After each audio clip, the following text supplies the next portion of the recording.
House again. I like to be here when I can. And I like to welcome you to Pink Floyd, the podcast where we watch every movie ever made to see if it syncs up with Pink Floyd's 1973 magnum opus, The Dark Side of the Moon. My name is Gareth Blackler, and named for his personality, it's James Barron. It's true. I have a very strong James personality. That it was decided at birth to name me that based on my James-like aura. Gareth, it's been a while.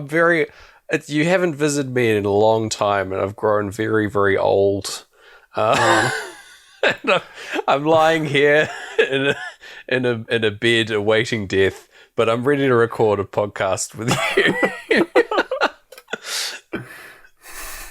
Yeah. I feel like, that's the energy the show brings. You're lying in your bed awaiting death. Yeah. Oh, yeah, chuck that on. Why not? That's a strong Pink Floyd energy. There's footage of me in the Pulse concert when I'm being wheeled around on a hospital bed.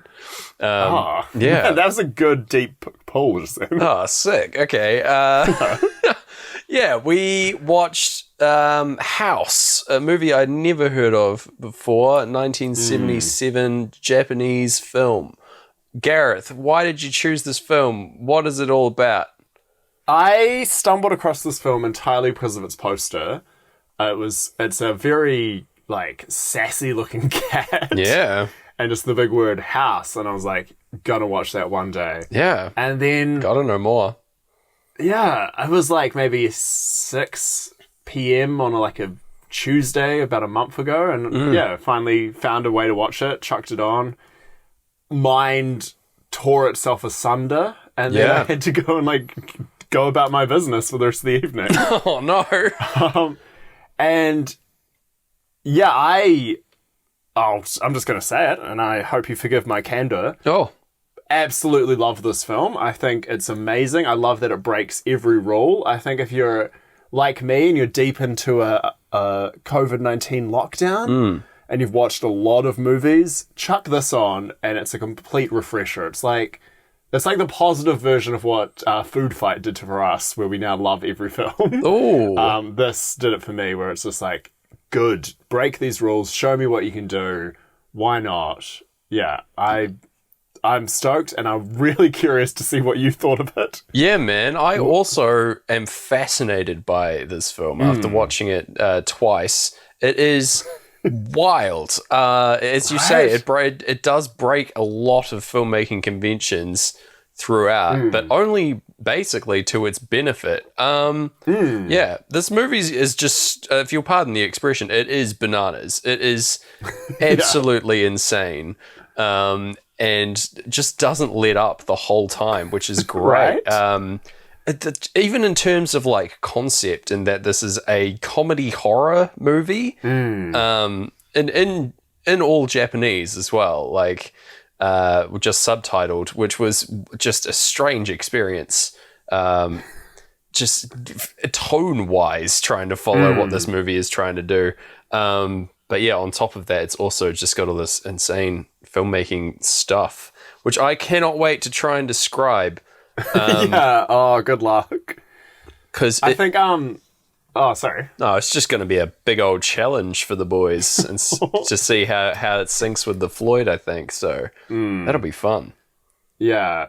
For people who, haven't seen it, or they, I'd recommend seeing it, but if you pop this podcast on and you're driving and you're well, I can't stop the podcast.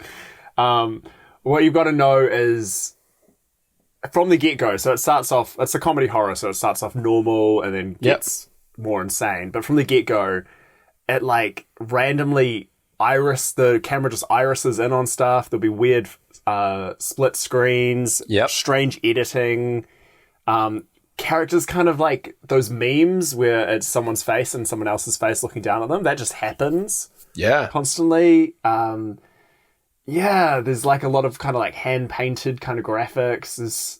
It's a visual feast. It's a visual feast in that it's like a visual neighborhood buffet. Like, you're going to try everything. That's for sure. A lot of, we can't like, tell you what else. There's a lot of outlandish CGI effects as well that they were trying. Yeah. When they were making the film, they didn't know how a lot of these effects were going to come out until the final edit, because they were just shooting these things before they even really like did a test run and then put it in the film. And they're like, oh, wow, that looks like that. Okay. And that's just how they were doing it the whole time. I love that. Incredible. Yeah. Fascinatingly as well, this was booked. This was conceived in an attempt to create a film like Jaws. Yeah. I read that and I was like, this is, I guess, similar to Jaws, in that, like, it just gets more and more intense throughout, but I would, like, tonally, it's very different. Yeah, for sure. There's a lot of blood in the water. That's very similar. Oh, yeah. Yeah. The shark would love that. Yeah, be all about that. He's in the audience just going like, oh, yeah, I can get down with this. I like this more than the film about me. Yeah, he's having a grand old time. Oh, my God. Yeah, it's worth noting as well, this film it's based on the director's daughter's nightmares and, like, her own little fears as a child. Like, to the point where I think she's credited on this story. Man. Just what a sick concept being like based on your kid's nightmare. Like, incredible. Like, it said that it was like kids could conceive of things that no, like, screenwriter could, because they just have this wild imagination. And then it's like a lot of those nightmares are just verbatim put into the film. Which is so good, and it makes it, like, all the more eerie and strange. But yeah, also very, very comedic and interesting to see play out. Like I wouldn't say this movie is scary as a horror movie, but no, I would say that it's unsettling. That's for sure. I felt disturbed at several points. Okay, yeah, but yeah. It's definitely like, I mean, I don't think any film we've covered the events would be something I'd want to happen to me. No. But this was definitely like, oh, fuck, this would be a pretty nasty little weekend, wouldn't it? It would be. Oh, you don't want your weekend to go the way of House. No. 1977. Shall we delve into this haunted manor and uncover its secrets, Gareth, as we sync it with the stylings of Pink Floyd, the 1973 magnum opus? Yeah? Pink Floyd, yeah. I would say, like, Dark Side of the Moon, it's got good odds. Like, Dark Side of the Moon was obviously huge in the 70s, and because there wasn't, like, internet and stuff, I assume it would have got to Japan a little later. Yeah. Maybe like a cool Japanese reissue had just come out when they were, like, filming the movie, so maybe it was on their minds. Yeah. But if you watch this film, you'll have no idea what was on the director's mind, so that's all a huge guess. Yeah, it seems pretty likely. Yeah. At least this would make for, like, it made for a fantastic Pink Floyd music video, I would say, in our experience. So that was a lot of fun. Music video directors need to see this movie. Oh, yeah. Like, that is if I was, like, their film school tutor, I'd be like, nah, you can do whatever you want. You just got to watch this movie first. Yeah, for sure. All right, let's do it. Yeah, let's delve. Let's delve, bud. You speak to me, opening titles, etc. We get the this is distributed by Janus Films. I'm desperately trying to avoid making a huge anus joke, but I guess I just did. But Janus Films do a lot of distributing of Japanese media. And they're good. They're closely tied with Criterion, which this also, I think, was distributed through. That's how I watched it anyway, part of the Criterion collection.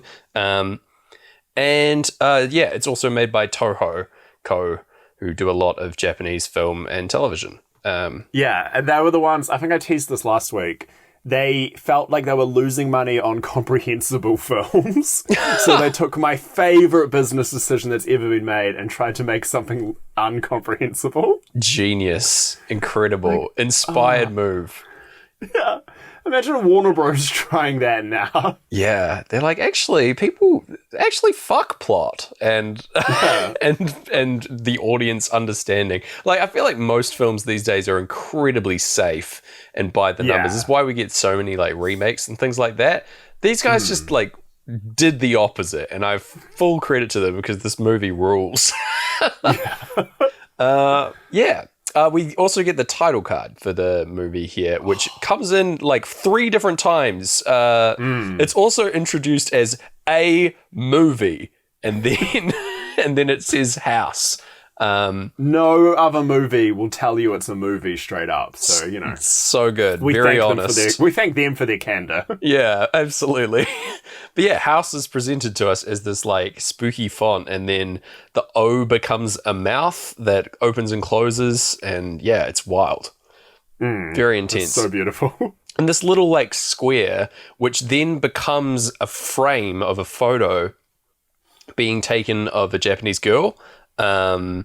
And she is like posing in like a veil in front of some like chemistry equipment or something and getting her photo taken. And then the background of this expands out beyond the photo until she like, how to describe this? She like, the photo is complete and she steps outside of the frame, and then the 2 pictures become one.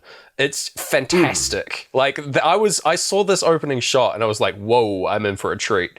That's it's so wild. But yeah, we get it starts off pretty simple because we've got this pair of schoolgirls just hanging out with each other as we go into breed. They're just taking some photos together and getting excited for a summer vacation that's coming up. Their names are Gorgeous and Fantasy. Gareth.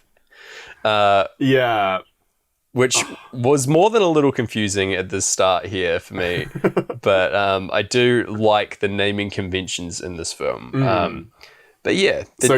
We'll meet them soon, but all of the gals are just named by their basic, like... their personality archetypes. Exactly. Yeah. Definitely. But I feel like Gorgeous and Fantasy are more like generic, like potentially could be names, but I don't know for sure. Either way. It's when you meet Kung Fu later, you're like, oh, hold on. Oh, wait a minute. But yeah, they're talking about crushing on one of their teachers, Mr. Togo, and they're walking down the hall and we meet another one of their teachers who I just want to shout out has the best fit in this movie. Her outfit, she's looking so fly.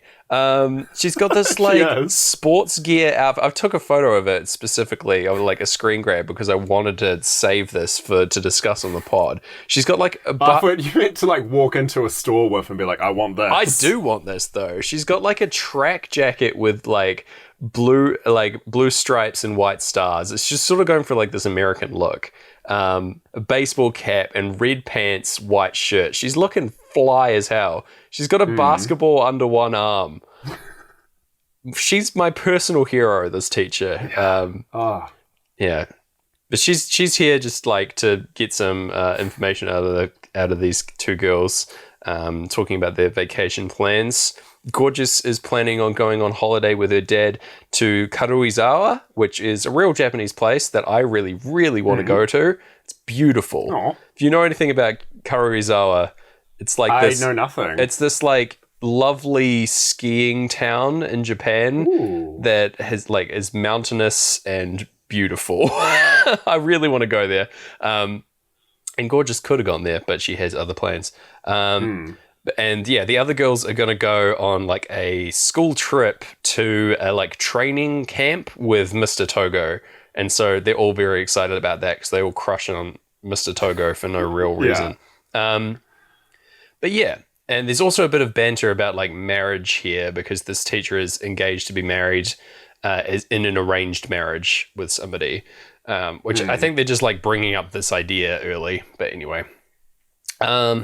And yeah, they just sort of have a little fun montage together showing that they're very close friends. Yeah. With a lot of like crazy shots of them like jumping up and down and running down some stairs in sync and all kinds of stuff.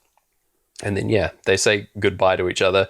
But there's just some crazy transitions here already with their like, like they are appearing in the like a circular frame around them with like leaves in the background, and then like Gorgeous's face is like superimposed over top of Fantasy leaving. It's just so wild. There's so much like so many interesting ways that they convey this like fairly simple information in this movie. But yeah, I was already impressed.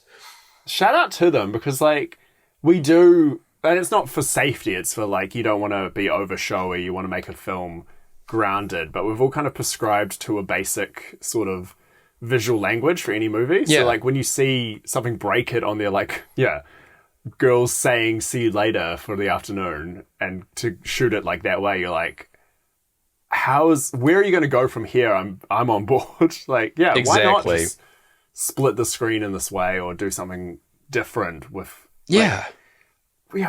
film's so new. Do what you want. Yeah, they're just getting started as well. Like this is just this is just the start of the flex. But yeah, it's great.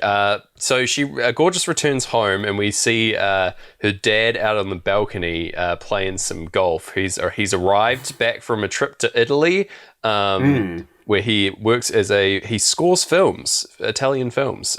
Pretty sweet gig.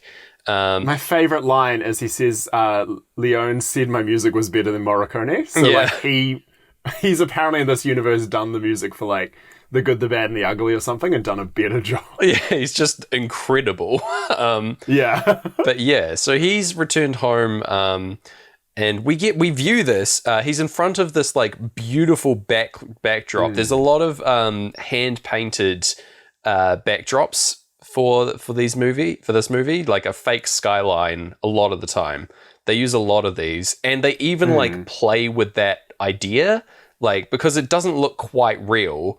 They mess around with this a fair bit in the movie, which I really thoroughly enjoyed. But here it's played straight. And we also see this scene from behind a pane of glass, like a segmented window, which offers some like really interesting framing on like all these characters, because they're just walking behind these like latticed glass. It looks crazy. But anyway, yeah, so this is playing out, and he's brought a new bride-to-be with him, this lady who is like a starlet, I guess. She's got her head wrapped in a headscarf. She's like a typical like romance novel kind of type, you know? Yeah. Stunningly beautiful, etc. And we get a sort of a classic, I hate my stepmother because she's replacing my real mother situation, because, Gorgeous's mum died some years ago, and now her dad has come back with this other woman who she instinctively hates. But yeah, she like gets gifted a scarf and then tosses it over the side as she runs away. And as she does this, she like, her running away freeze frames, and we get like a cutaway to the scarf that just plays out on top of this freeze frame briefly. It like reminds me like of a comic cutaway, where you'd see like a dramatic object or something playing out in another frame. Very cool. But yeah, just another sweet filmmaking thing. And yeah, we also get like a couple of flashbacks to a time on the same balcony where it was just Gorgeous and her dad, and she's looking after him. And so it's like a direct comparison between these two times, and now this woman coming into their space, you know? So she runs away to her room and looks over some of her mum's old stuff. It's revealed that she's dead. It's pretty obvious.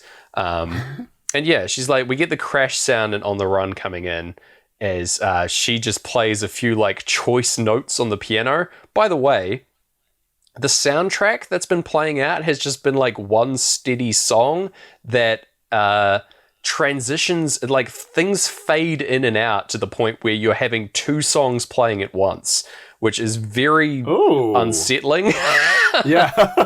Didn't love the soundtrack to this movie. It did add to the like tension in that it's like very hard to get a read on. But it sort of has this art housey thing going as well. But they do really use this one piano piece over and over again as well, and that really grated on me personally. Yeah, that's fair. But we do it's worth teasing that there is a piano piece later in this film that will erased this previous piano piece from my head because so much to say, but we have to wait. We gotta wait. Okay. So she's just hanging out and looking at all family photos of her on outings with her dad when they're alone together, and she's like crossing his face out of these photos and saying that I hate my dad now. He's betrayed me. He's betrayed us because she she's like speaking to her mother as if she's in the room. And then, she's going further back and seeing photos of them all together as a family. And we go back to her mum's wedding day where we see when we get the clocks rolling in for time. And we see this a photo of her mum all dressed up in a bridal yukata or kimono setup sort of thing with like a hood. And her aunt in the background holding this white cat and hanging out, who will become important soon. So she decides to get in contact with this aunt because she hasn't seen or spoke to her since for a long time. Not since her mum's funeral has she seen her. But anyway, we'll get to that more. We now go to the girls who are hanging out outside school. They are in their Sailor Scout ass school uniforms. Very all the costuming in this movie is fantastic. It's all very typical archetypal stuff, you know. They are schoolgirls, so they're in schoolgirl outfits. Later on, we had that fantastic outfit of the teacher earlier, but also everyone is dressed exactly as what they do, you know? It's very good. So they're all hanging out and they get a more formalized intro later in the movie, but I'm going to cover them off now because we are introduced to them. They do get introduced essentially twice, but I'm all for it. Yeah, so they're all hanging out and talking here, but we've got Gorgeous and Fantasy, obviously. Gorgeous is not here yet. She'll arrive on the scene in a bit, but Fantasy's here. We've got Sweet, who is the sweet one, the sweet, shy girl, I would say. Melody, who's the musical one, and has an acoustic guitar, a white acoustic guitar, by the way, in this scene. Ooh, We've got Prof, who's the smart one with glasses. So you know. Yeah. We've got Mac, who is the constantly hungry one, the tomboyish, always eating character. And Kung Fu, who loves fucking Kung Fu. And I gotta respect it. Kung Fu is easily my favorite. She steals this fucking movie. Yeah. Oh my God. So they're all hanging out here in front of the school. Yeah. Tag yourself, listeners. For real. We're both Kung Fu. Yeah, I might be Mac. Fair enough. Yeah, I'm secretly sweet, I think. Oh. Yeah. Oh, yeah. Yeah. But they're hanging out, getting excited for their trip with Mr. Togo, and they're all talking about it. And this is presented with sliding back and forwards shots of their faces, as they're framed the exact same way, but we just slide down the line between them very quickly. It's very interesting. But yeah, and we get Gorgeous appearing in the background, all upset because her dad has betrayed her, and then Mr. Togo arrives on the scene, the guy that we've heard so much about, and he's in this shitty little Jeep. And he's just a schlubby regular adult in a white coat, but I think it's just because he's an adult and their teacher that they're really into him. But it's very funny. Togo is played for laughs a lot of the time, but anyway, he's not at all exciting, but he's here. And he is here to say that the camp's off, unfortunately. His sister is having a baby, and so it can't go ahead. And all the girls are very disappointed. But this is when Gorgeous forms a backup plan. She decides to get in contact with her aunt. She sends this. She says, "Oh, we'll go visit my aunt, where my mother grew up." And she sends a letter off explaining this to her aunt because she didn't ask first. And yeah, she waits for a reply. And as she's sending this letter off, a white cat appears in her window. And she accepts it and is like, "Oh, a new friend," and names it Blanche. Like carte blanche, I guess, or like Blanche just meaning white, I think. Yeah. Yeah. But yeah, this cat is going to be along for the ride. Oh yeah. And yeah, we're at the tail end of time, and we go back to the balcony, and Gorgeous's dad and new stepmom are discussing like going to Karuizawa without Gorgeous because she doesn't really want to go anymore. She's got this other plan, and the stepmom like steps up and says, "I'll go to the mum's hometown and go and see Gorgeous, and we'll have a conversation. It'll be my first true test of becoming her mother." Yeah. So she's making the effort, but she still, she sort of has this weird aura about her where she's just everything seems to be fine all the time.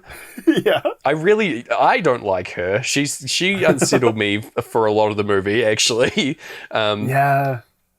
But anyway, so I wonder what she knows. She must have like a story going on. Like, why is she so relaxed? I don't know. Chill? Yeah, I think she's just supposed to be this like perfect Hollywood goddess kind of character. But anyway, so the next day we get this really weird sequence where we visit the shoes maker who's just out here making shoes with a little kid. There's a parrot in the background just chilling out.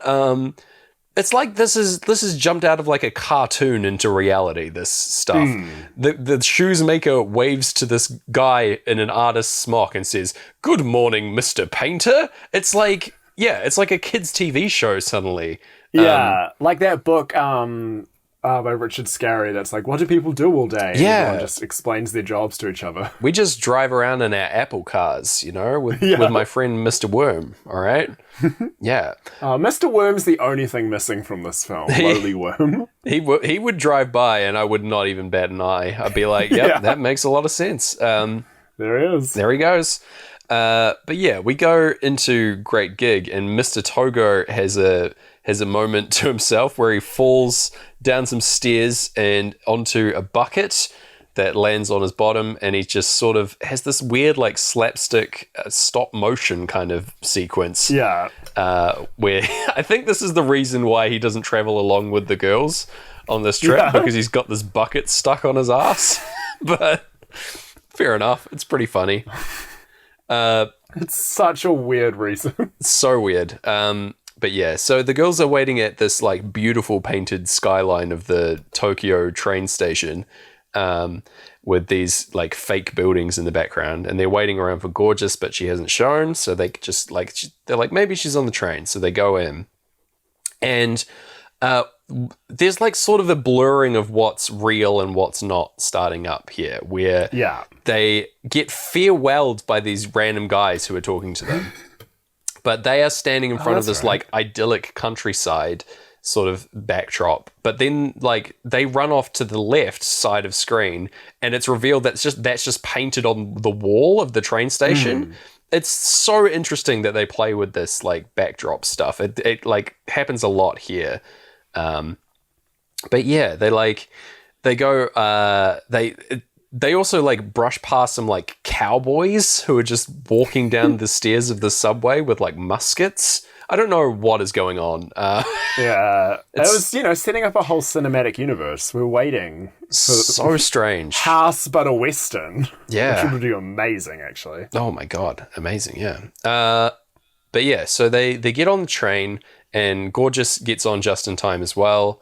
And also Blanche the cat is chilling out sitting on one of the seats. who's also going to come on the journey. And yeah, we like pan over to this little kid who's reading about the train journey in his book. And then that book becomes reality, where outside of the train is this like very childlike painting of countryside with like rainbows and flowers and stuff. And that's like what is flying by the train car. Wild. Yeah, so we're watching that out the window as the girls have a bit of discussion. They say that only a witch cat can close a door, which I just love as a line. But yeah, they're just talking about what Gorgeous's mum and aunt were like. And this is played out like, oh, this was so cool. They're just sitting in the train car, but the train car like disappears and we're just seeing them like floating past the background of the moving... of them traveling past the countryside. It looks great. And then, they have this flashback sequence where the characters are like watching an old film of this memory of what happened with Gorgeous's mum and aunt back in the day. So they're watching and like offering commentary as we're watching like a literal film reel come in sepia. Incredible. But yeah, so the aunt was engaged to be married to this like handsome doctor guy who starts juggling apples in the scene. But he gets sent off to World War II before they can get married. And he says, I promise I'll come back. And she says, I'll wait for you forever. They see him off to, he goes off to war. And notably, Gorgeous's mother is played by Gorgeous in this flashback. Like the same character. So pretty wild. Didn't notice that on my first watch. But yeah, so he dies in a plane crash in World War II, and we see the aunt grieving, and then we see them recreating the photo that we saw earlier 5 years later at her sister's wedding. And so, yeah, we see like them setting up for this photo and the aunt like looking jealously at her sister and then picking up this white cat for the photo. Very interesting. Yeah.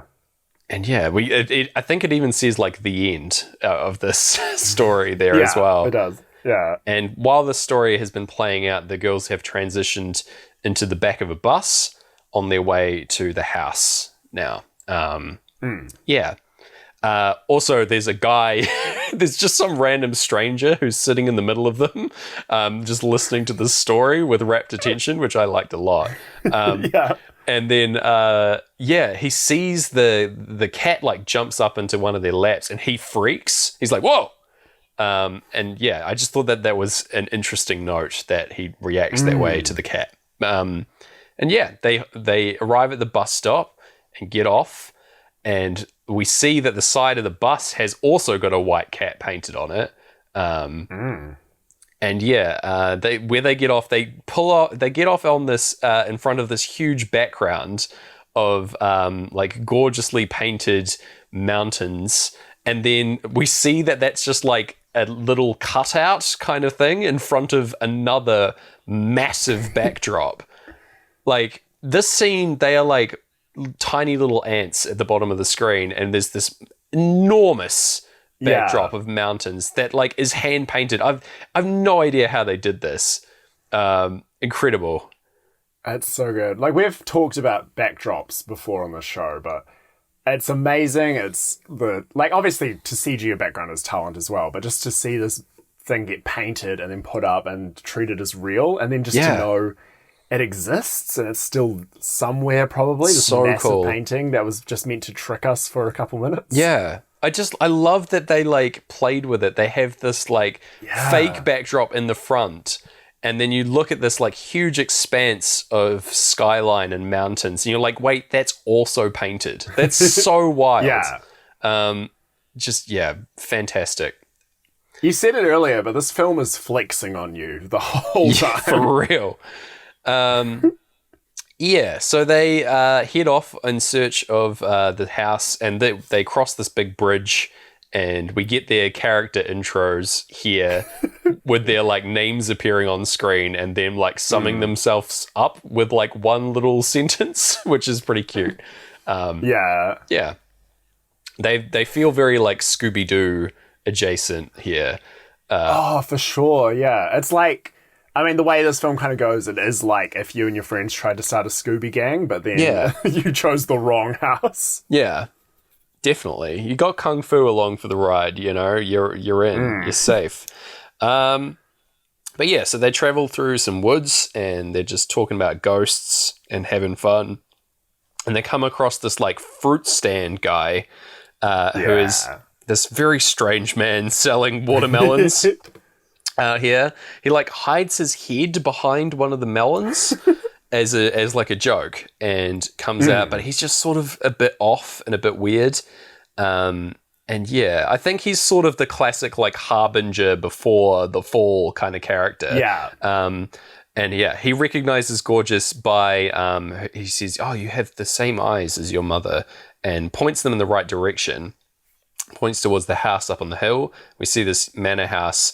It's framed in like a perfect circle where we see the guy's hand pointing and then the manor house up on the hill. It looks great. But yeah, so they head off and he says, "We haven't had visitors in a long time, ... Yeah. Anyway, we'll see more of him later, surprisingly. Yeah, that's the best part. Yeah. So we will. But yeah, so they finally come up to the house as we get to Money's solo, and it's this. It is this huge sort of manor house, combined with like more traditional Japanese style living, I would say. Like it's got like big stairs going up and stuff, but it's also got like a tatami room and like sliding doors and things like that.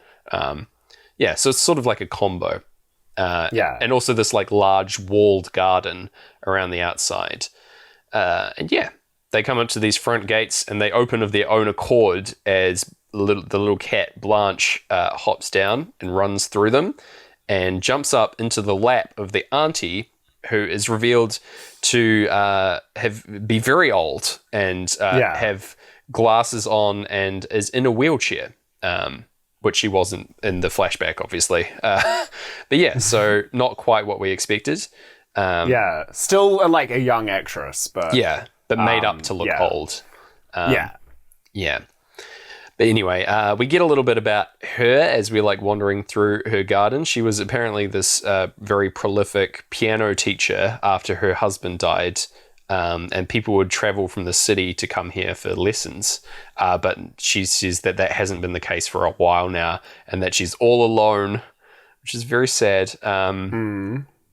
And yeah, and they go to the front of the house and Fantasy like goes to take a picture of the group all together. But as she does so, the cat's eyes just glow green with a bit of cat magic and very opening of Goosebumps. Oh, the yeah. TV show. It definitely. You need to see that like spooky shadow G travel across the ground next. Again, the one thing missing in this. Lowly Worm and a shadow Goosebumps logo. Yeah.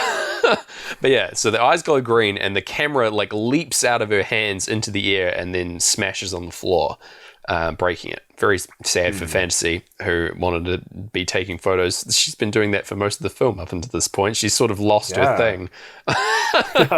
But yeah, also Mac has brought this very large watermelon from the watermelon guy as a gift for the auntie. And yeah, so we go into Us and Them as we look inside the house, and it's all very old and not cared for because it's one old lady lives here and she's wheelchair bound. So it's all very dusty and cobwebby and it's not very nice. But the girls seem fine.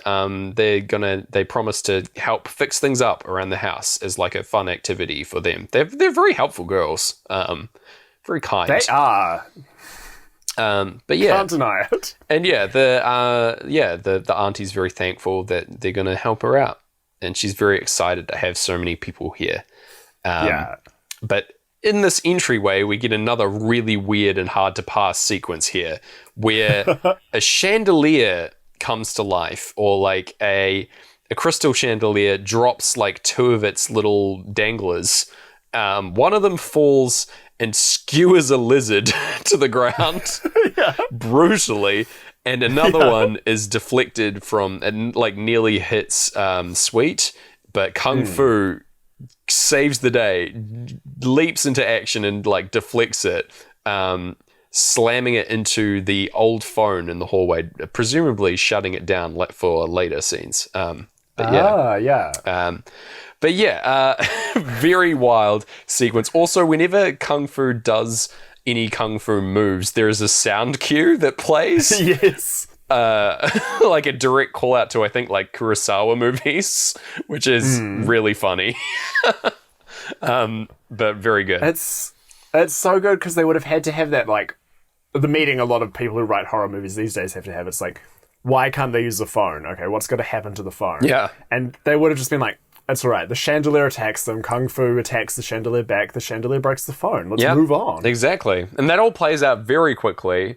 You're getting distracted by this poor lizard who gets skewered and eaten by the cat. I don't know what this means, but it's in the movie. Melody is then shown into the next room to play the grand piano in there, which is lovely. It's this huge piano that is covered in spider webs. Very spooky. There's also a spooky skeleton in the background. Yes, there is. Who is supposedly an anatomical skeleton for the like doctor's clinic of her future husband before he went to war. He was operating like a little doctor's clinic out of here as well. So she would play the piano and he'd be in the clinic. And it's quite a sweet... Which would be a nice clinic. Be a good setup. This skeleton isn't helping though. He weirdly has like one eye, human eye. He doesn't look like a real skeleton at all, but I did like his goofy presence throughout the movie. And for your skeleton news this week, listeners, Big John, the largest known Triceratops skeleton, was sold at auction. Wow, Big John. Yeah. Big John. What a great Some say name. the biggest John of them all. I'd say so. It's hard to compete with other Johns out there. Send us a Dear John if you are big enough.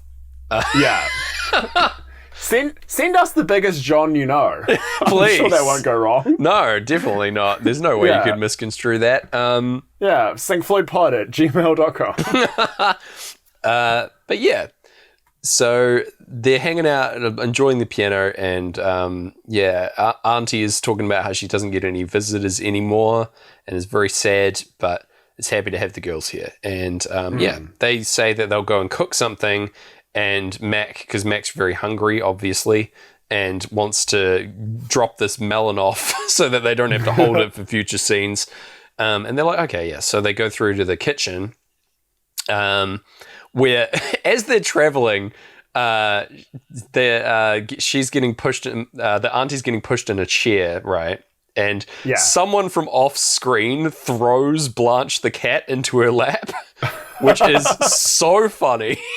Because it like flies in from like above, which is great. But yeah, I just loved that. Yeah. Definitely, like, this is our last chance to get this shot. Oh, we forgot the cat. Let's go. There he goes. Woo! Flown in from the side. Also, the girls hear this large clock going off in the house, but they don't know where it is at this point. Yeah. And girls, you missed it. Time was playing earlier. We're in money right now. You missed the boat. I'm sorry. That was side A. Yeah. So they go through to the kitchen and they want to store the melon in the fridge, but is told that the fridge is out of order. Sort of a weird thing here. She's very nervous about them seeing whatever's in the fridge. We don't actually...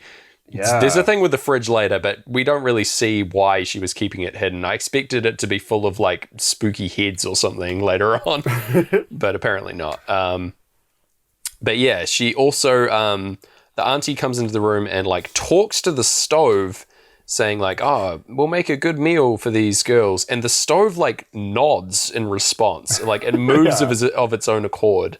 So there's something up with this house, Gareth. Sort of a Beauty and the Beast thing happening in here. But yeah, so they decide to store the melon in nature's refrigerator, Gareth, a well in the ground. Very strange. But yeah, and yeah, so they go off to do that. Meanwhile, in the other room, Kung Fu opens a cupboard with her Kung Fu skills and flings some mice onto the girls, freaking them out as an extra spook. Pretty funny. Yeah, so they store the melon in the well by like wrapping it up in string and sending it down into the well. We get a shot from like inside the well looking up. And this melon splashing down on top of us, crazy. Yeah. And yeah, the Auntie starts saying some ominous shit here. She says that Mac looks tasty being so round and all, which is, all right, Auntie, settle down. Yeah, a bit mean, but also. Yeah. So we go back inside the house for a bit of food, bit of tucker.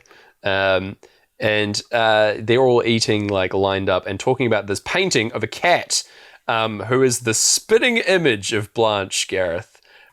So weird that there'd be a painting of a white cat here in this house. But we actually have this image looking at us and guiding our hand for the podcast. Yeah, we always send each other a screenshot when we do these Discord chats. Yeah, there's a sweet little... terrifying staring cat. Blanche is like not a threatening kind of cat. She's very fluffy, very cute.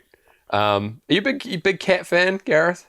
I am, for sure, yeah. And I know you are. Yeah. I do find like a cat like Blanche a little like kind of intimidating because you know this cat's going to need to eat some premium bickies to keep that coat so shiny. Like, yeah, you're paying for wet food, you're paying for good bickies, you're brushing, you're showering. It's a lot of cats work. hate water. Yeah, for sure. Yeah, she's a sweet wee cat. And when you're only a woman in your house by yourself and you can't get any piano students in, it can be tough to raise this little white cat all on your own. Oh, sorry, I've just noticed that my Discord image is also me holding a little white cat, so that's pretty fun. Yeah. Oh no, actually, maybe we're turning into the house. Uh-oh. Maybe the internet is the house all along. Yeah, maybe. Sorry, you were saying anyway? No, you've blown my mind. The internet is the house, yeah. It's full of pictures of cats. Yep. And a lot of weird stuff happens that's a bit upsetting. If you're not careful, it'll consume you. Yeah. So, the girls are eating dinner, and Mac's like, "Oh, I'll go get the a sort of like a traditional dinner situation where they're all like eating off these little tables in the tatami room. Very, very nice. And yeah, Mac goes to get the watermelon from the well as like a special treat for dessert, and she ties a ribbon in her hair as well, which will be important for later. And yeah, the girls wait around for a bit for Mac, who is gone for a long time. They're sort of just like filling the time themselves. I think Prof gets like made up, like a makeover sort of situation.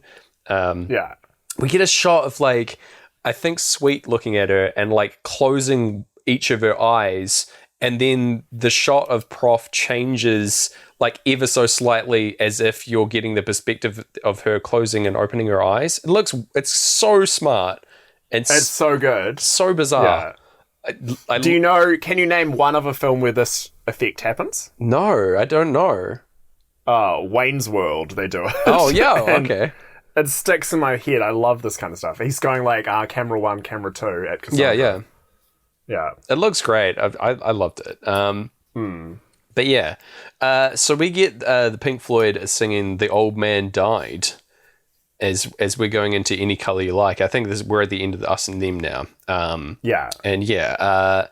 as we see the fantasy goes off to look for Mac, and she comes out to the well, which is like bathed in like the light of sunset, another like beautiful painterly background. here.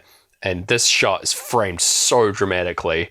Looks great as she comes up to this well and is hauling the melon out from inside. But what she pulls up is Mac's disembodied head, which says her name to her and then just starts like floating around poltergeist style, tormenting her. Terrifying. It takes a big bite out of her butt. So Fantasy runs away, and the head like vomits out either a combination of blood and water or potentially melon juice, like now that I think about it a bit more.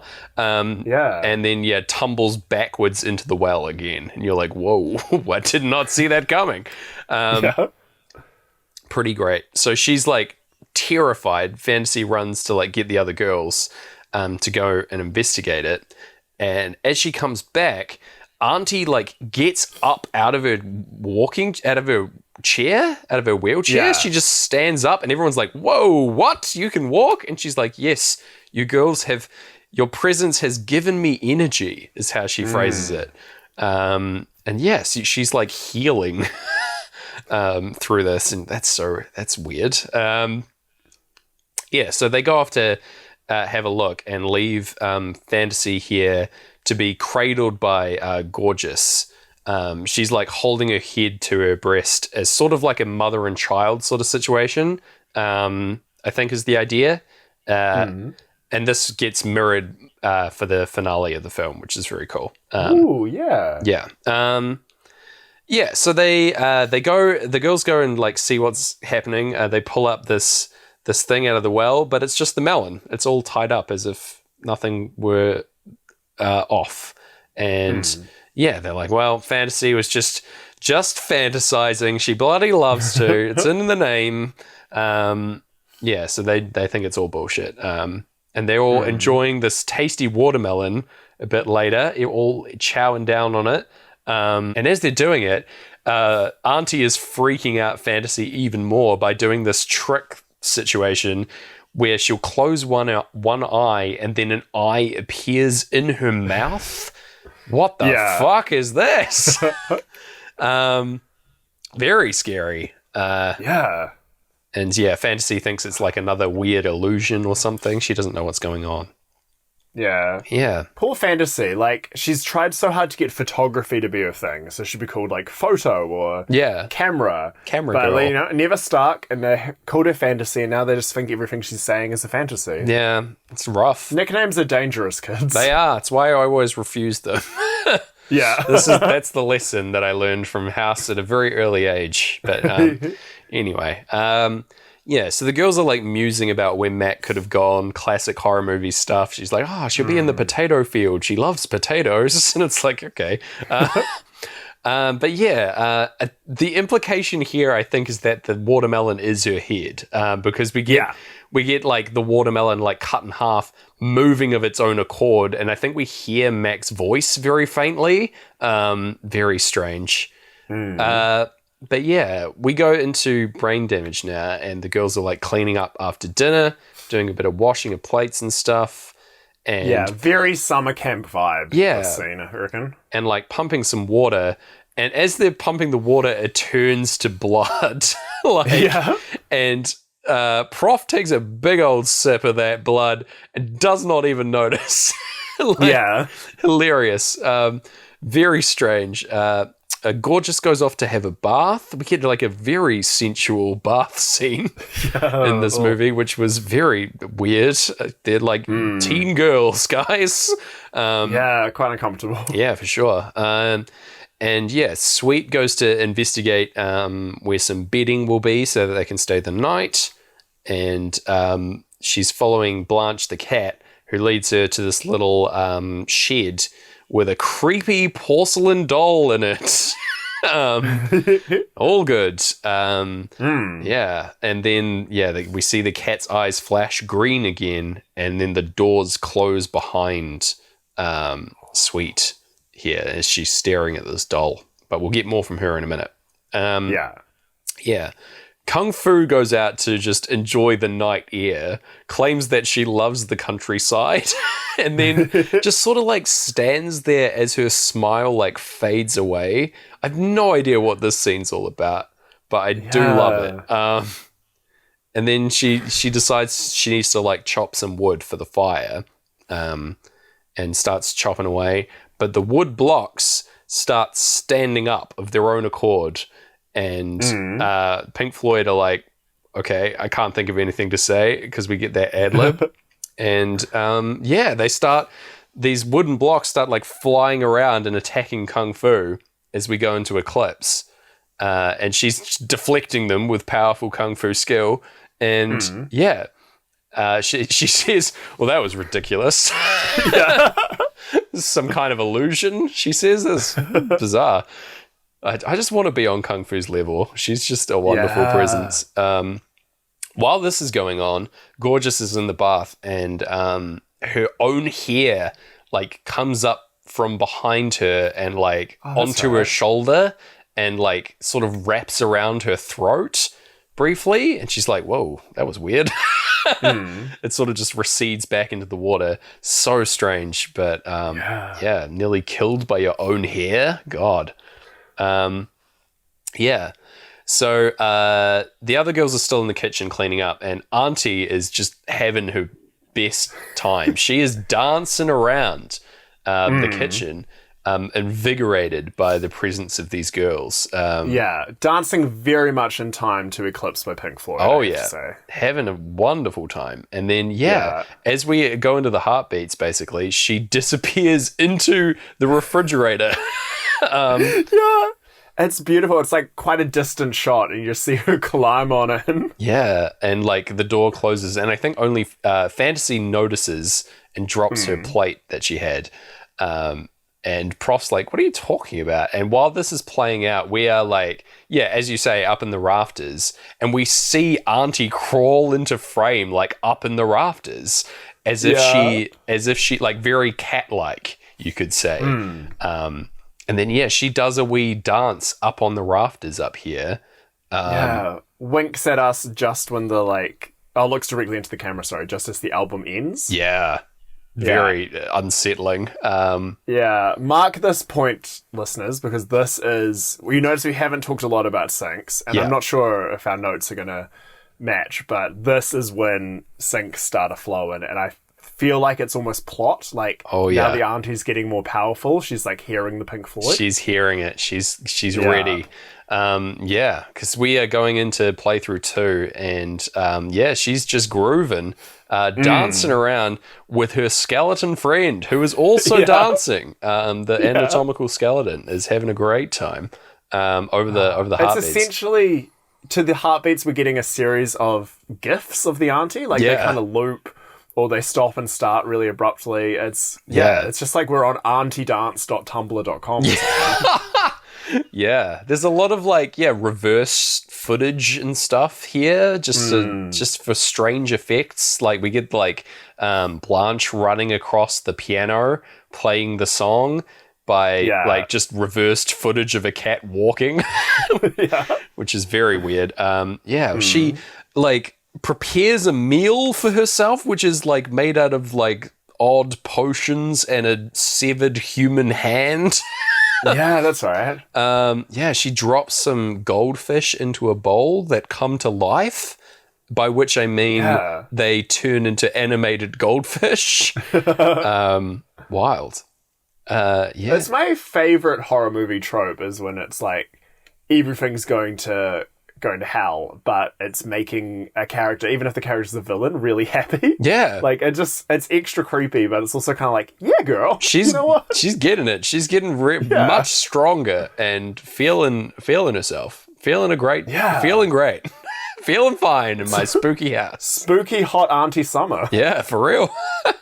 As a final act in this bit, she sets out some sheet music on top of the piano for later as well.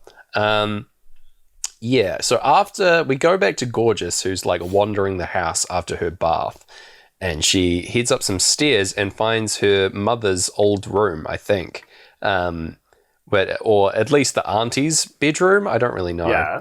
But there's a vanity mirror set up here and a dresser. And she goes over to this as we go into breathe. And in the background, there's this like flag or a large like illustration of a white cat, like this symbol, which recurs throughout. We've seen like the painting, obviously, but this is the like symbol of the cat, I would say, which will become very important. So she's looking through this vanity, and there's also a portrait of the dead uncle here as well. Who went off to war. She finds a little music box that conveniently plays Breathe by popular band Pink Floyd in music box form. So that's pretty cool. Meanwhile, downstairs, Melody goes over to the piano and finds the sheet music. And she's like, oh, cool. Let's have a wee play at the piano. And in the background, this metronome like unhooks itself and starts ticking by itself, which I loved. I thought that's such a like niche piano joke, but I love it. Like, oh, it's so good. But yeah, so she's like entranced, and we get this like sweeping 180-degree shot of her at the piano, playing this haunting song, which is this haunting song, we have to stop the Pink Floyd, because this song is exactly, and I'm interested in hearing from your point of view as the music guy. Sure. This song is exactly Welcome to the Black Parade by My Chemical Romance. Oh, yeah, it is. Right? It is that song, for sure. It's got like all the same notes, presented as like a happier tune, I think. I feel like if you played this like at any kind of pace, it would be quite enjoyable. But every time they play this, it's that like plodding like doo, doo, doo, doo, doo, doo, doo, like that exact thing. Yeah, it's nuts. That do you reckon they got it from this movie? Like they were watching and they're like, hell yeah, actually, this could be a hit. I don't know. So I did a bit of a deep dive. There's obviously, they haven't credited this movie, but like, you know, there's a lot of information about My Chemical Romance on the internet. Often it's fan fiction.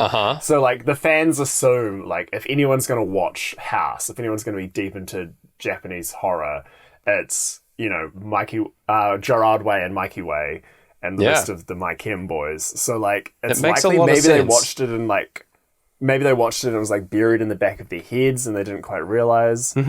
Or it's a coincidence. Or I don't know, maybe like they are different enough that it's like it could just be luck of it. Yeah, they aren't the exact same song, but they are different. There's definitely elements that like are across both. So yeah, definitely recognizable. Or, you know, by the year 2006, the internet was taking off, and as we're beginning to learn, is the internet is the house from House. So maybe the house curse is just coming closer to us. Maybe. They're just attuned to it. And Pink Floyd were trying to show us the way, you know? Yeah. Warning us of the internet yet again, and its dangers. Amazing.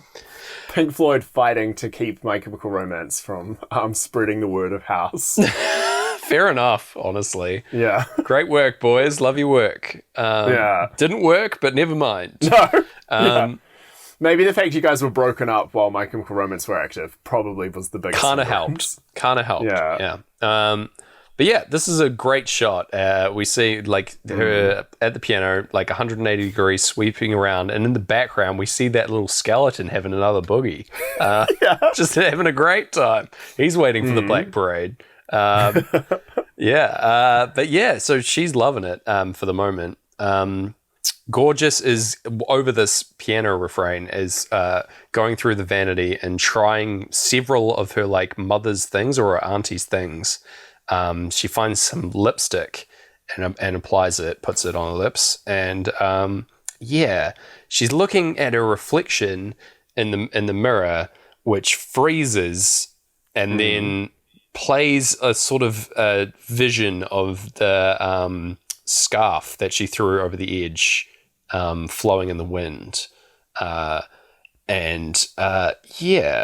we hear the like letter to that she wrote to her aunt playing as a monologue in the background, or like the actually what she received back from the aunt, saying to come to the house and come and visit me, etc. And yeah, so she looks at herself in the mirror, and her reflection smiles at her, which is no good. No. And then, her face transforms into her aunt's face, and then her face transforms back into her own face, but she's got like monstrous teeth sticking out. Yeah. And then she transforms again into, I think, her aunt now. Opens her mouth wide in shock, and then the mirror cracks and shatters, and blood pours out of the seams in between the cracks. Crazy. We cut from that back to Gorgeous's face, who is looking on in horror as her own face, like bits of it fall away like a broken vase. And inside her face is a raging fire. We see her from the side, like chroma keyed out, like her entire body is just of a fire, and reflected in the mirror is also fire. Insane. I have no idea what this is, but I love it. It would make a perfect Pink Floyd album cover. For real, yeah. But yeah, she is like burning away, and we still are hearing the piano tune from downstairs. And all the cracking is like kind of on beat to On the Run as well, which I really liked. Yeah, really good. It's like very threatening that this is playing out over On the Run as well. Like that's a great fit. That this like it was perfect. This was like often the Pink Floyd can kind of become a bit of a, we're doing our best to catch the syncs, but it often can feel like, we've heard this so much that it's almost like you can't really appreciate his music. This was On the Run where I was appreciating On the Run so much. Hell like, the little drums, the whooshes, it was really spot on for what was happening. Real scary vibes for this sequence. And yeah, Melody's also having a terrible time as she is still caught in the piano curse, and she starts like feeling pain. The piano keys like get lit up and trying to like bite at her fingers, I think is what's happening. Like the gaps between the keys are trying to like close around her fingers. Very scary. As a piano player, didn't love this. But yeah. This was one of the daughter's nightmares as well that they adapted, was the idea of a piano eating her. A grand piano devouring you. Yeah, definitely. Yeah. She's played Mario 64. She knows what's up. Yeah, we also we see Sweet back with the doll. She's been freeze framed for this entire sequence. And then, she gets attacked by bedding falling from the sky down onto her. Like quilts and mattresses just start attacking her. And we get like a shot from below, like from the perspective of the floor looking up at her, which is wild. She's getting attacked, and Fantasy's like watching this attack from outside as we're at the tail end of On the Run. The clocks go off when she goes to go and get the other girls to like save Sweet from her fate. But when they go in to find her, they don't find anything. They only find her clothes. Like all her clothes have stripped off, and they're like, "Oh, did she like strip in here? That's really weird." And they're like pulling off these like wrecked mattresses, and they find underneath the porcelain doll, which is now naked, and next to it is Blanche the cat. I think the implication here is that she's been like spirited away somewhere else by Blanche. Or she is like possessing the doll now, her soul. Yeah, she's become the doll. Yeah, it's not clear, but it's fucked up for sure.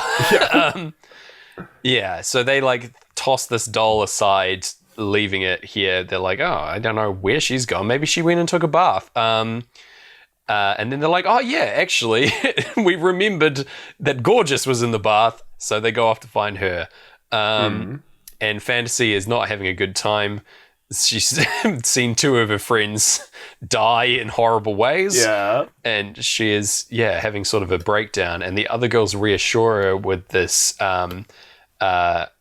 message about Mr. Togo being on the way to save the day. Like a knight in shining armor, Mr. Togo is coming. And we get like a cutaway to that happening. Like Mr. Togo is a knight and she is a princess in the fields, and he like sweeps her up onto his horse, and we get like an end card, a happy end for fantasy. But we quickly cut back to fantasy in the real world. Wild. Something that would have taken so much work for like a tiny little scene, but it's just such a good part of the movie. Yeah, you would have had to find like a whole location, a horse, those costumes. It's like shot and lit like completely differently than the rest of the movie. Amazing. It's like a proper fantasy movie. Yeah. Yeah. Amazing. Also, weirdly, a lot like the start of To All the Boys I've Loved Before. But actually, surely very that's similar. Not intentional. Yeah. No, I don't think so. So the girls go to try and find Gorgeous, knowing she'll be upstairs putting on makeup. Classic Gorgeous. Yeah. Loves to do that. That's her thing. So they go up there and look around the room, and they don't see her.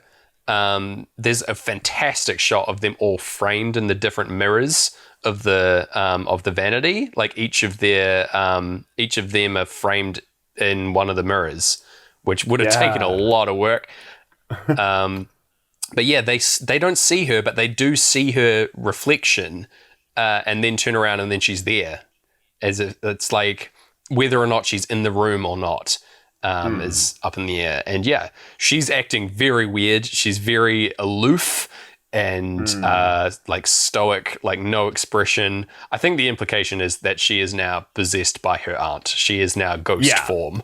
Because we have not seen the aunt for a long time. So they are taking her downstairs, and we get this like incredibly low frame rate sequence, which is so. I found this like actually like made me sick watching it because of the low frame rate. You feel very unsteady, or like seasick watching it. But they head downstairs and they're all like trying to say everything's going to be fine. We'll call for help on the phone, but that doesn't work. And the Floyds come in and sing that shorter of breath, one day closer to death, as Gorgeous states that she's gonna go find help, and she leaves through the front door, which locks behind her, and all the doors in the house come alive all at once and start shutting of their own accord. The sliding doors alongside the garden like all slam closed, and all the windows like shutter themselves and the curtains draw. The girls are trapped inside the house as we get the last lines in time rolling in. Very spooky. We get this really cool part where they're trying to solve why the doors are all locked, and they like Prof is pacing around. Prof, by the way, second favorite outfit of the movie. This wonderful white 100%. Yeah, like she's ready to also do some kung fu or something, or fix a car.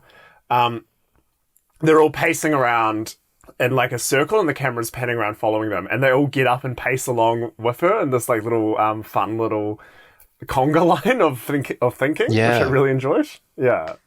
It's so good. Thought that was neat. Yeah, the camera like following them around from inside as they're trying to figure it out. Just it's such a good sequence. And outside we see like Gorgeous wandering around the garden, possessed by a ghost, and she does some ghost juggling. Why not? Which I don't. Yeah, why not? Well, while you're there, I think this is like the mirror of what the uncle did before in the flashback sequence. He was also juggling. So,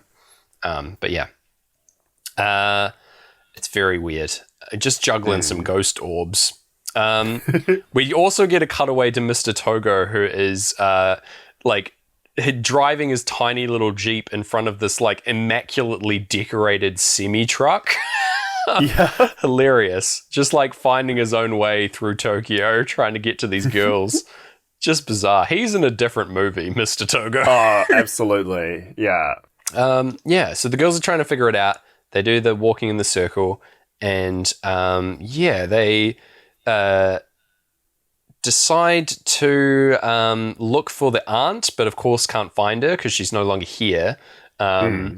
They do find the hand that she was eating earlier, which is now in a jar and has Mac's ribbon that was tied around her hair, like in the hand, which is fucked up. Yeah. They go to Melody and they're like, oh, you should play the piano and calm us all down. And she's like, I don't want to. I am afraid. And they're like, no, it'll be sweet.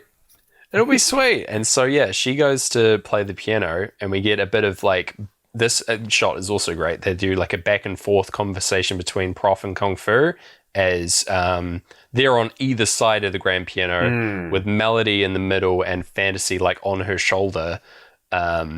And she's just like in this trance with her head bobbing backwards and forwards, left to right.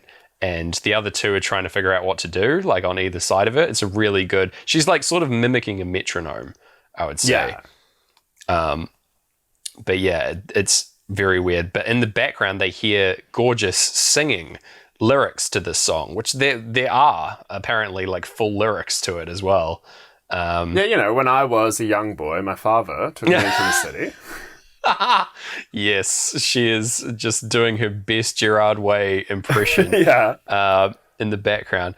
And so they run off to find her, and the two of them do, Prof and Kung Fu, leaving Fantasy, who's trying to break Melody out of her trance, but she is just like zoned in on this piano and is now playing like a discordant version of the song. Very upsetting. The other two girls run upstairs and they see Gorgeous now dressed in the outfit from her mother's wedding day.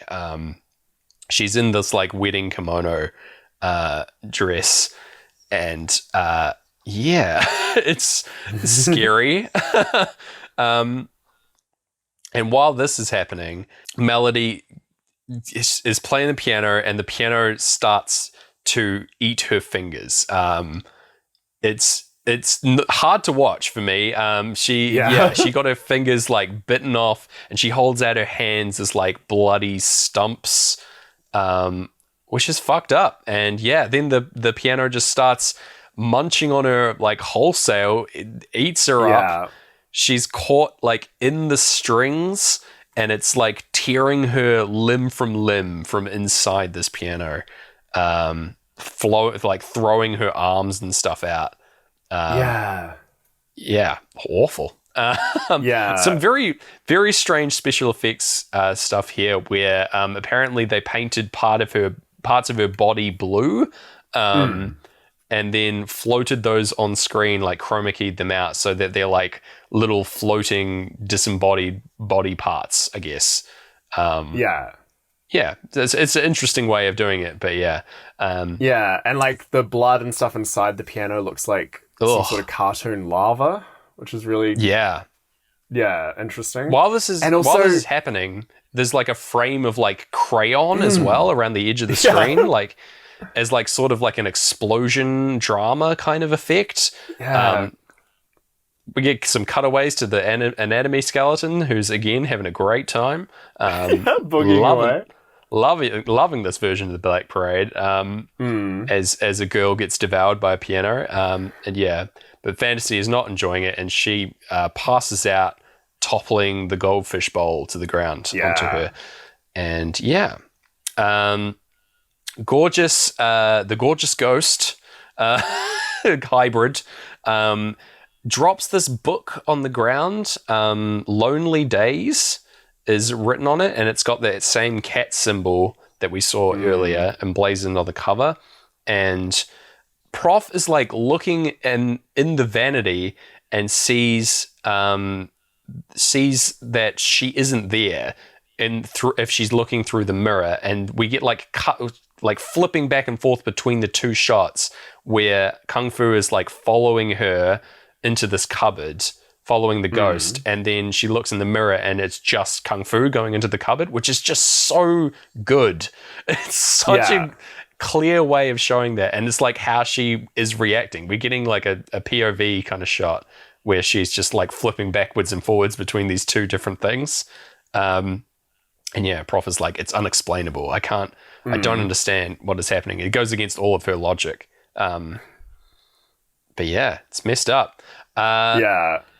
And she is leading them to, finally we see this grandfather clock, which is this huge glass-faced clock. And inside, I think it's Sweet is inside here from earlier. But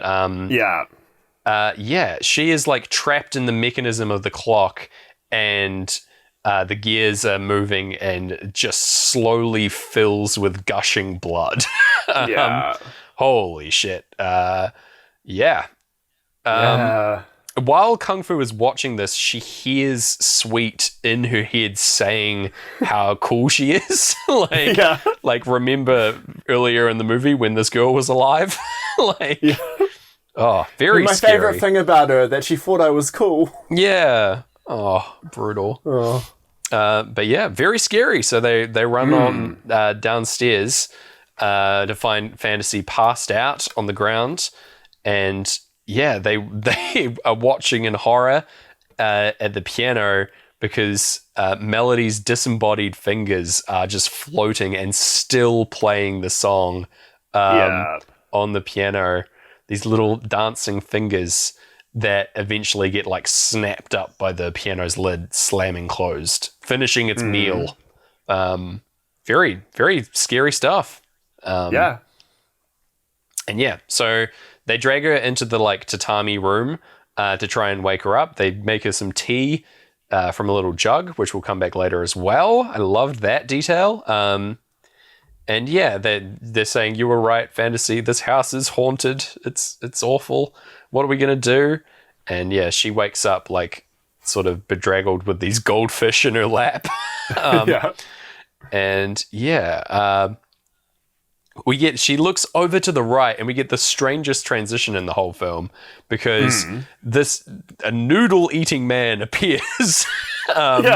A man we've never seen before. And yeah, we cut to again Mr. Togo's adventures, where he's just getting some noodles with some old guys and what looks like an enormous stuffed bear who is a chef. I don't know what's going on here, but I want to know the story of this noodle making bear chef, Garrett. It's like the original Ratatouille. Yeah, it's just like, yeah, he's just having a grand old time making his way to the horror show. It's so weird, such a strange cutaway. But yeah, we go back to the girls, and they're doing the smart thing. They barricade the stairwell so that the ghost can't come down the stairs and get them. With just a bunch of like furniture. And we see upstairs that the ghost version of Gorgeous, the auntie possessing ghost, is putting on makeup in the vanity mirror and like just preparing for her big moment. And Prof is reading from this diary, this book, I think to like appease the ghost as like a strategy. But yeah, it tells the story of Auntie and what was actually going on after her husband's death. So yeah, she was refused to believe that her husband had died in the war because he promised that he would return, and she never gave up hope. She was always would stay in this house forever, like she said. And as time went on, the young women in the village around started disappearing. Apparently being devoured by this house. And yeah, I think it's like a revenge thing for the betrayal of that her sister got to marry somebody and she did not. So she's going to eat everyone who's unmarried. I think it's like it's implied that that she killed her sister as well. I'm not entirely sure on that. But yeah, I think it's believe that. I think it's like a jealousy thing, and that's like what drove her to become a ghost in the end. But yeah. We get some like flashes of the aunt transforming in front of the mirror that all have this like purple tinge on them that look like you've been using Microsoft Movie Maker. Yeah. Or if you're like doing a chopped and screwed version of a album, you're just gonna tinge it purple for the front cover. Hell yeah. It does, very specific does feel that way. Maybe this was made in Movie Maker. We don't know. Yeah, it's actually not that old. Yeah. It was made last week. Oh, man. Okay. Sweet. I'm waiting for the star wipes to happen. That's a sure sign. Yeah. Bit of papyrus font thrown in for good measure.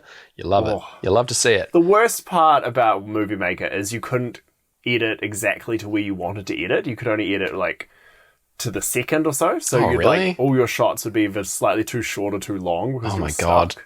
What on earth were they thinking? That's ridiculous. I know. Oh, but yeah, so we're getting into the real meat of the horror now, because the girls are cowering in the lounge in this tatami room, and the power goes out, and Gorgeous's face appears enormous in the doorway to torment them, and then a giant eye appears, and she is like saying that, and speaking in the voice of the auntie, that she died long ago and this is her house and she will devour them.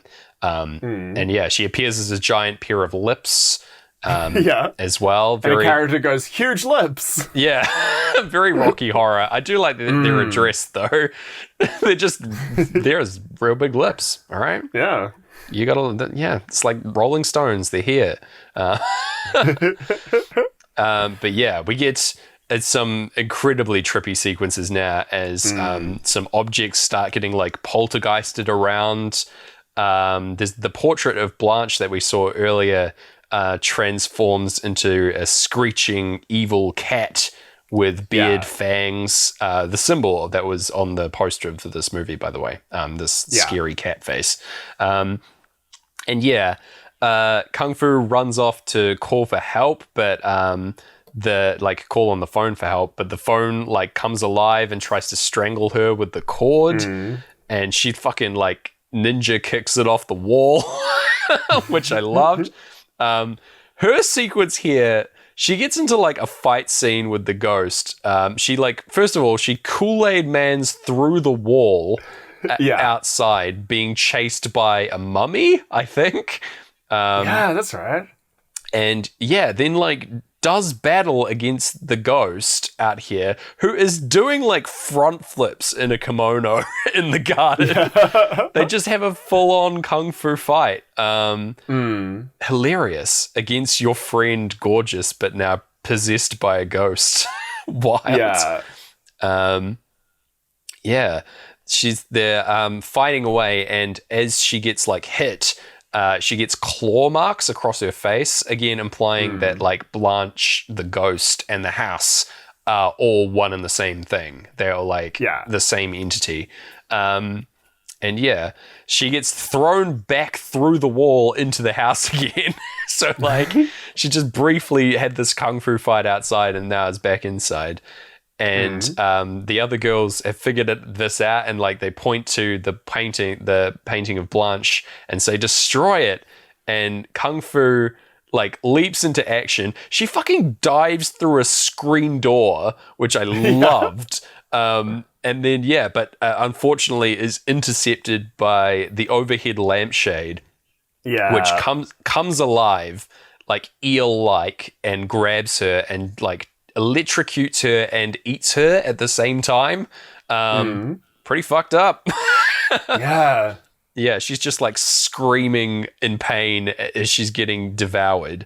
The girls are like trying to grab her from below as the scene behind them sort of disappears into like a drawing of itself rather than a real situation. So strange. Yeah. But they can't. And we get like a very strange, trippy sequence with like the disembodied heads and body parts of the girls that have died thus far floating over like very strange backgrounds, like this is like where you get a lot of good screenshots from this movie, because you just see like a Japanese girl's face in front of a painted skull. You're like, holy shit. And then like a bunch of like haunted blue faces. And it's wild. Yeah. If you are looking for a new desktop background, then seek this movie out. Yeah, because there's plenty of options. Anyway, breaking out of this nightmare sequence, Kung Fu's legs escape the bite of the lamp. They're like severed off and deliver a final kick to the portrait of Blanche, which as it gets kicked, it shoots out this like ghostly cat form, which is great. It's used in the article about this, the Wikipedia article, as like the special effects in this movie were purposely bad, like to make them a bit cheesier, and you just see this like cartoon ghost cat coming out of the wall. It's very good. But yeah, this is immediately followed by a pretty sweet practical effect though, because the painting like tears itself up on the wall as we hear upstairs.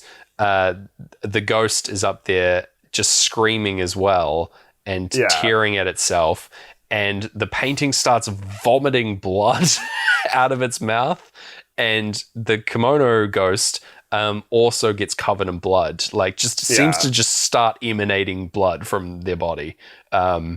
Pretty awful. And the blood starts like filling the whole house.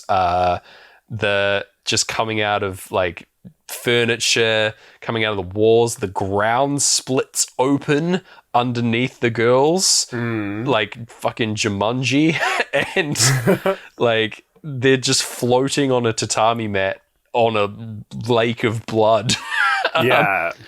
It's a classic blood flood. The blood flood. One of the girls even says, "The cat's blood," like as an exclamation, which I loved. Like, no cat has this amount of blood in it. That's a fact. It's also very like light and watery. Like it's clearly they just had red water. But it does hint quite a lot at watermelon, like you said earlier. Yeah. Very, very nice. Yeah. It's so she through all of this, Prof is still trying to appease the ghost by like finishing the diary. We get the like final entries about like her receiving the letter and beckoning the girls to the house. And we get the final cutaway to Mr. Togo, who is on his way here. And he's out in the darkness, and he comes upon the watermelon seller, and he's like, "Oh, do you know where the house is?" And then the watermelon seller, very helpfully, he's like, "Oh, the girls were eaten." And you're like, "What?" And Mr. Togo's like, the guy is like freaking out and doing like a weird dance, and Mr. Togo's also doing this weird dance. I think they're both like panicked at each other. And he's like, "Do you like watermelons?" And Mr. Togo's like, "No, I like bananas." And this like kills the watermelon man. He cannot he cannot fathom someone liking bananas, and he like retreats, turns into a skeleton, and then crumbles to the ground, leaving a floating skull. Of course. That's what happens. We've all been there. That's why I can't go back to Pack and Save. You're just in the produce section, and someone's like, "Hey, you want any watermelons?" And you're like, "I came for bananas." And then it all goes a bit pear-shaped, if you know what I mean. So Mr. Togo doesn't take this well and runs to his car crying out over and over again about bananas and bananas being everywhere. And he's having a panic attack. He isn't really. This wasn't part of the adventure that he signed up for. He's finally arrived at the horror part of the movie, and he hates it. So he gives up pretty quick. Prof is reading that last diary entry when she drops her glasses over the side, and she's like, "Ah, shit, I can't finish the book," and she gets pulled into the blood the blood pool by the tea jug, which has come alive and is now bearing teeth around its edge. Crazy, because all these things are like coming to life and wanting to kill them. And so she's dragged into the water, and also her clothes are ripped off. Again, bit of weird nudity in this movie. Don't know what's going on. But anyway, she's like just swimming around naked in this blood, and then gets consumed by it. Like her body just sort of like dissipates into the blood, is how I would describe it. Pretty wild. I think this was another, they poured paint on her in front of a green screen, blue screen, and just like this one, what happened. Yeah, this one it works pretty well. It's pretty bizarre looking, and she just sort of disappears. It's a good effect, but very, very strange.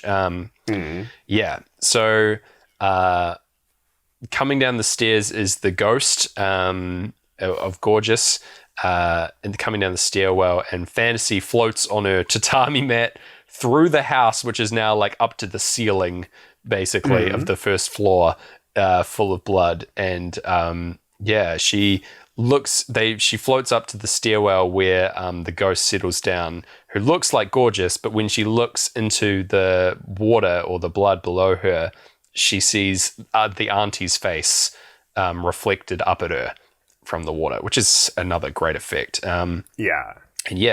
So she stretches out her hand for help. She's like, Gorgeous, help me. And she pulls at her like bodice or like her outfit, tearing it, and then is pulled up and is cradled again, like a sort of a mother and child thing, to the point where I think this is like a breastfeeding kind of connection, and that's why her like bodice gets ripped. But so she's like cradling her with like perfectly immaculate hair, and it's just staring out as this room fills with blood. And we see that she has the glowing green eyes of the cat. And you would think that that's the end of the movie, but we don't. We've got a little bit more to cover. That's like the finale, but there's sort of a wrap up scene that we've got to get to. Because, the album's not over, you know? Yeah, no, we're still going here. And we've got the stepmom coming along, making good on her promise to go and find Gorgeous and catch up with her and have a conversation, woman to woman. And she's come all the way out to the countryside. This is all like shot with like orchestral music in the background as well. Like she's having a fantastic, like, beautiful voyage or whatever. It looks like a karaoke kind of visual, very, very green screeny, but very lovely, and quite nice to a bit of brain damage. Pink Floyd. She's like amongst nature and like touching leaves softly and moving in slow motion basically at all times. And she moves past the watermelon stand, and we don't see the skeleton here anymore, but she walks past Mr. Togo's car, where he has turned into hundreds and hundreds of piled up bananas. Of course. With his little hat sitting on top of them. Okay. What? You know, bananas. Bananas everywhere, man. That's just how it goes. Yeah. Classic times. But it's like a second film was happening just then. Yeah. Like, the Curse of the Watermelon Man. She doesn't even react to it. She just like walks by and she's like, car full of bananas. Just keeps going. Yeah. Like, well, you know, you're on holiday. You might think it's just a local bit of art. You think it might get explained later. Yeah. No. Yeah. We're in brain damage, and she's coming up to this. She comes up to the house and is like cradling the grapes and stuff around like this beautiful garden. The house is like back to being in full. It's very well cared for now. I think everything's like beautifully looked after the events of I guess it's full, right? It's consumed these girls and is now back to its former glory. So it's working really well as she's to brain damage as we're approaching the house. And she comes upon the side here. There's no one at the door, but Gorgeous appears again in her mother's kimono, her wedding kimono waiting for her, and she opens the sliding doors, and they have like a sort of heart-to-heart moment where they like stare into each other's eyes across from each other in this beautiful like garden room. And yeah, she extends her hand as like an offer of friendship going forward and like to be a mother. And yeah, Gorgeous takes her hand, and then we see Blanche, like the little cat, running across from screen right to screen left out the door, and the stepmother is caught on fire and burns away. Wild. At the exact like last chord of the album. Yeah, incredible. And yeah, we get just like heartbeats as we get a final shot of Blanche just chilling on this cushion, having a good time. And then we see Gorgeous's face and a bit of a monologue about like life after death and love persisting past death into the afterlife.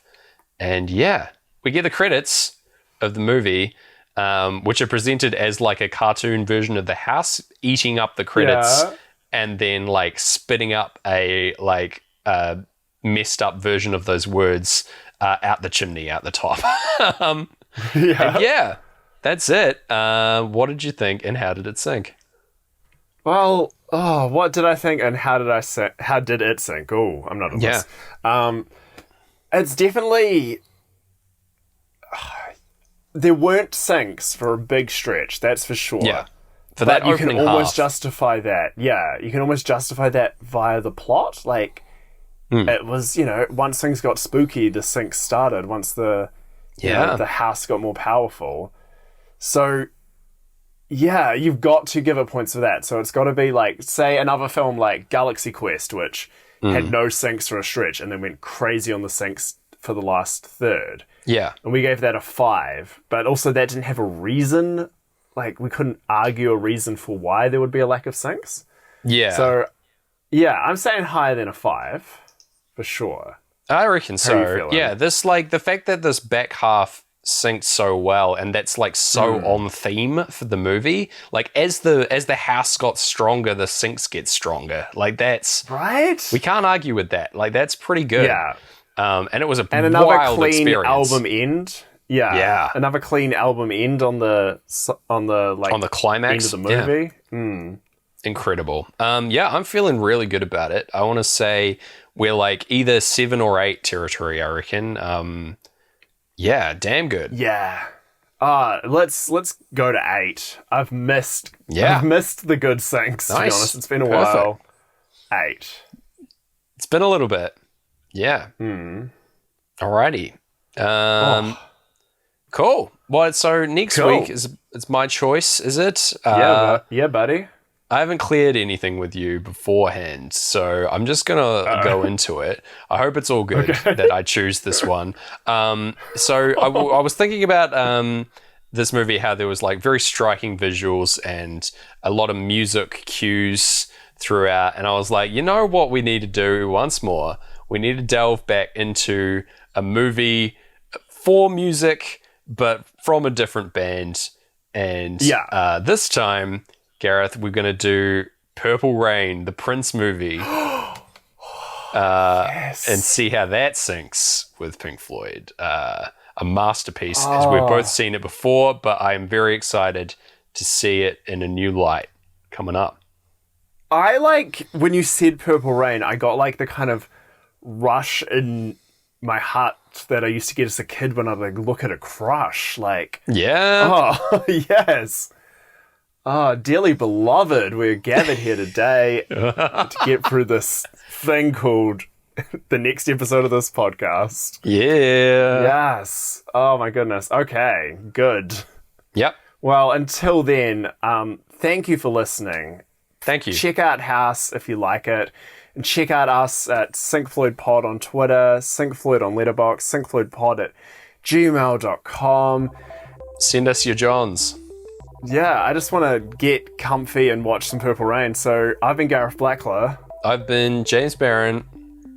And we'll see you on the dark side of the moon. When I was a young boy, my father took me into the city to see a marching band. I went like a little bit like opera kind of vibe there for some reason. But anyway, all good.